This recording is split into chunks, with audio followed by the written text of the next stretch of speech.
2020 പരമ്പരയ്ക്ക് പിന്നാലെ ഇംഗ്ലണ്ടിനെതിരായ ഏകദിന പരമ്പരയും സ്വന്തമാക്കി ഇന്ത്യ. കട്ടക്കിൽ നടന്ന ഏകദിനത്തിൽ 4 വിക്കറ്റിനായിരുന്നു ഇന്ത്യയുടെ വിജയം. സെഞ്ചുറിയുമായി ഫോമിലേക്ക് ഉയർന്ന ക്യാപ്റ്റൻ രോഹിത് ശർമ്മ ഇന്ത്യയുടെ നട്ടെല്ലായി. ഇംഗ്ലണ്ട് മുന്നോട്ടുവെച്ച 305 റൺസ് വിജയലക്ഷ്യം ഇന്ത്യ 33 പന്തുകൾ ശേഷിക്കെ മറികടന്നു. ഇതോടെ ഒരു മത്സരം ബാക്കി നിൽക്കെ ഇന്ത്യ പരമ്പര സ്വന്തമാക്കി. 90 പന്തിൽ 119 റൺസുമായി മുന്നിൽ നിന്ന് നയിച്ച രോഹിത് ശർമ്മയാണ് ഇന്ത്യയുടെ വിജയശില്പി. 12 ഫോറും 7 സിക്സും രോഹിതിന്റെ ബാറ്റിൽ നിന്ന് പിറന്നു. 52 പന്തിൽ 60 റൺസോടെ ശുഭ്മാൻ ഗിൽ രോഹിതിന് പിന്തുണ നൽകി. ഇരുവരും ഒന്നാം വിക്കറ്റിൽ 136 റൺസ് കൂട്ടുകെട്ടുണ്ടാക്കി. 8 പന്തിൽ 5 റൺസെടുത്ത വിരാട് കോഹ്ലി നിരാശപ്പെടുത്തി. ശ്രേയസ് അയ്യർ 47 പന്തിൽ 44 റൺസ് നേടി.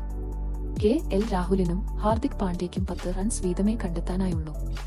അക്സർ പട്ടേൽ 43 പന്തിൽ 41 റൺസോടെയും രവീന്ദ്ര ജഡേജ 7 പന്തിൽ 11 റൺസോടെയും പുറത്താകാതെ നിന്നു.